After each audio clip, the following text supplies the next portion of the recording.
One of the flawless structures in the brain is the glial cells that assist the neurons. Glial cells are made up of fibers that permit them to act much faster than neurons. We can compare these fibers to a highway, which the neurons proceed down. Through this highway, the neurons proceed to the correct address in a convoy. This traffic never becomes snarled up, and there are never any accidents, because every neuron sets out in perfect order, using the information encoded within it at the right time and in the right manner. This journey undertaken by the neurons is literally like a migration. The neurons that reach the outside of the spinal column now begin forming layers and establishing the brain. You can think about development like a play that follows a script that is written down by the genetic code, but it has no director, it has no producer, and it has a bunch of actors that have never spoken their lines before. Despite all this, you pull the play off. To me, that's a miracle.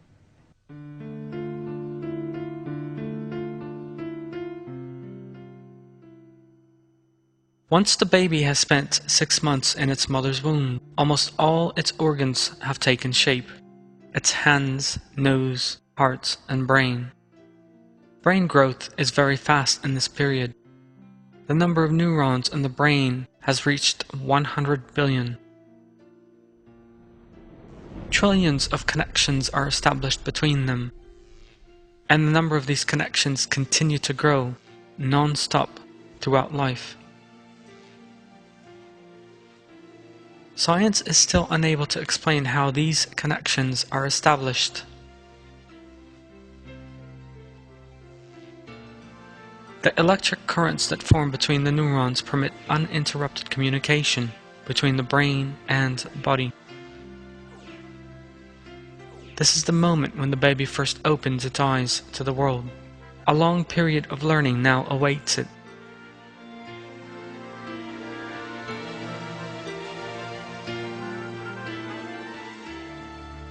The baby will learn how to use its eyes, ears, and feet. At the same time, it will develop the ability to speak and think, which Allah bestows on human beings alone. To that end, it will make use of the nerve cells that constantly multiply and establish connections between them during its 9 months in the mother's womb. The sense of smell is one of the first to develop. That is how a 2-day-old baby recognizes its mother. The last sense to develop is sight. The world is not at all clear to the eyes of a newborn baby. The baby only begins to see its surroundings like an adult when it is 6 months old. It can now follow moving objects and perceive depth.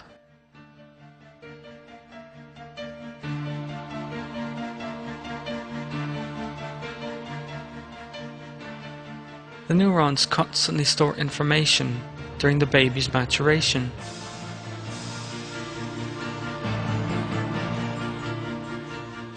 The brain of an 11-month-old baby is now mature enough to distinguish culture and spoken language. Some neuron networks are used more than others during this process. Some of these networks grow strong and multiply, while those that are not used disappear. How does the nervous system that is far more complex than all the computers in the world actually work?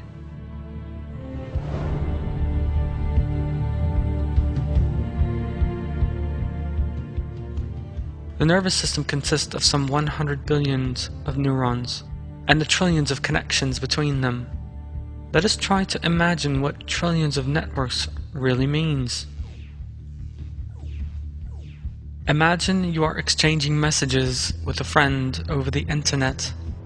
Then another friend joins in. Now let us expand on that a bit. All the 16 million people living in Istanbul are exchanging internet messages with one another at the same time. And imagine that all this traffic is intended to serve a common purpose. And let this communication continue uninterrupted for a whole lifetime. Now let us increase the number of cities to 62,000. Let us now try to envisage a network made up of 62,000 cities the size of Istanbul, all in constant communication with one another. That is the brain. The nervous system is divided into two parts, the peripheral and the central nervous system.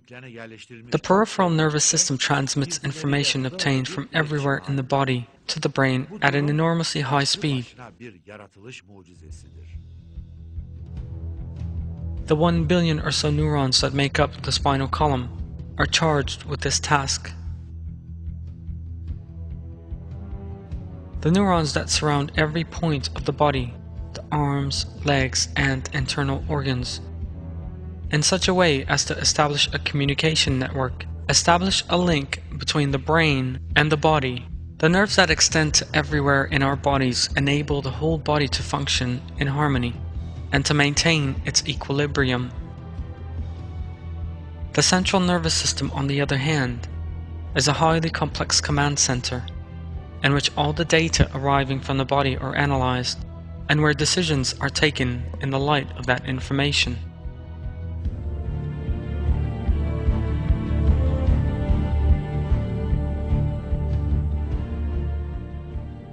There are some 85 billion neurons in the central nervous system.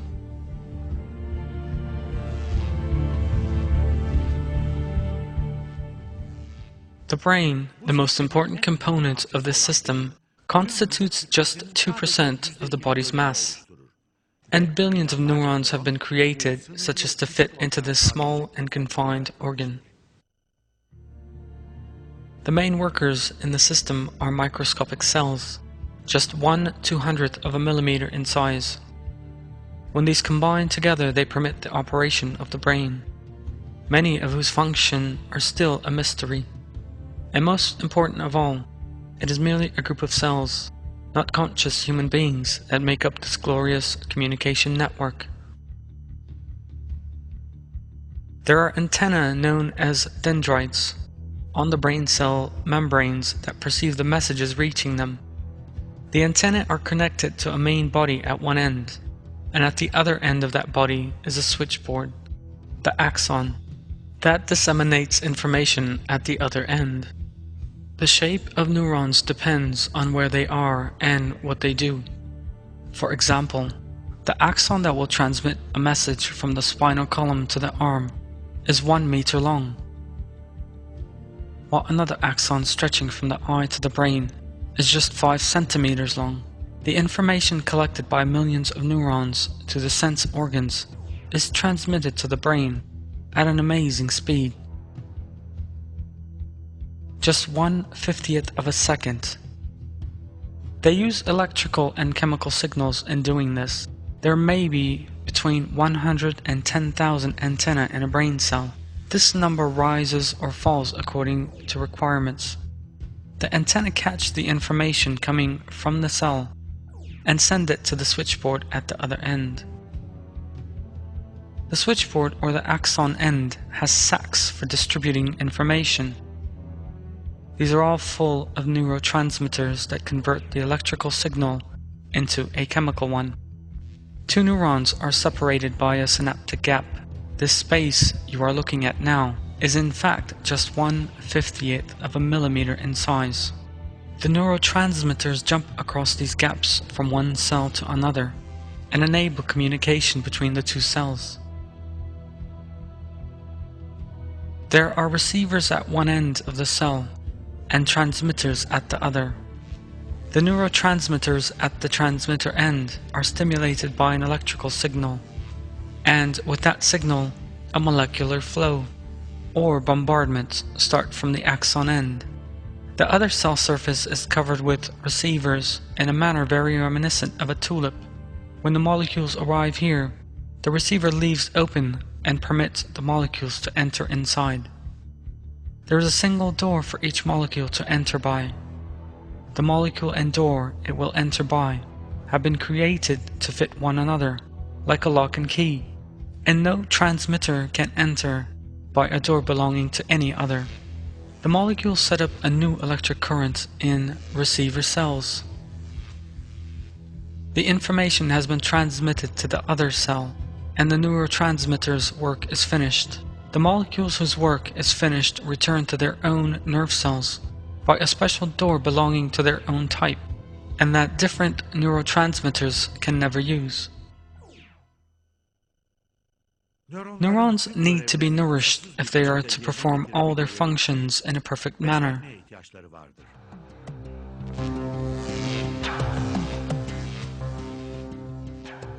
Brain cells are nourished with just pure glucose and water.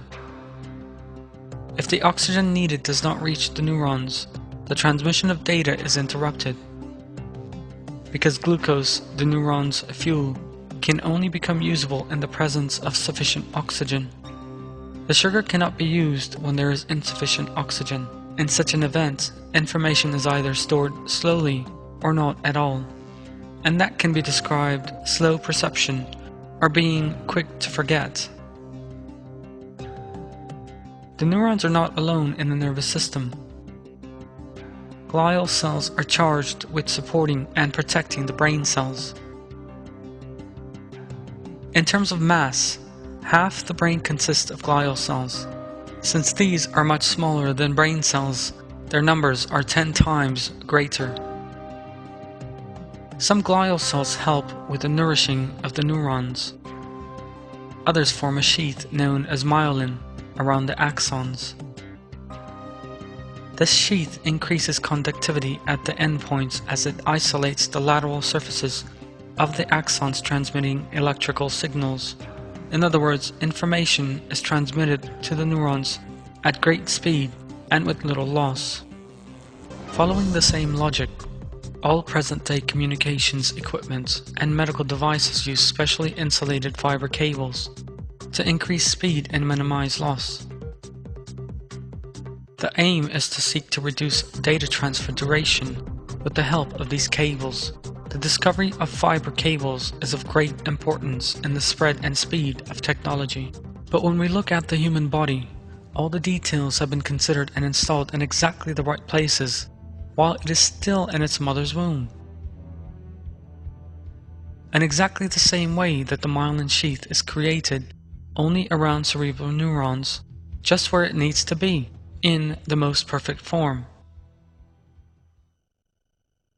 One group of glial cells are responsible for protecting the nervous system against foreign bodies and microorganisms. The cells in this group surround foreign bodies and literally digest them. What we have touched on so far is too little to be even considered a simple summary of the brain functions that we know about.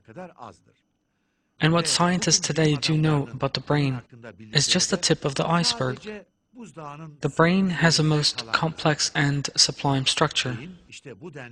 It is clearly a miracle of creation, and it is irrational, in a word, for man, on whom such an extraordinary organ has been bestowed, to depict this structure as the work of chance, or to seek to explain it in terms of the theory of evolution. This is how the Quran refers to people who deny Allah, our Creator, by falling prey to this irrational belief. I seek refuge in Allah from the accursed Satan. Does not man see that we created him from a drop? Yet there he is, an open antagonist. He makes likeness of us, and forgets his own creation, saying, "Who will give life to bones when they are decayed?"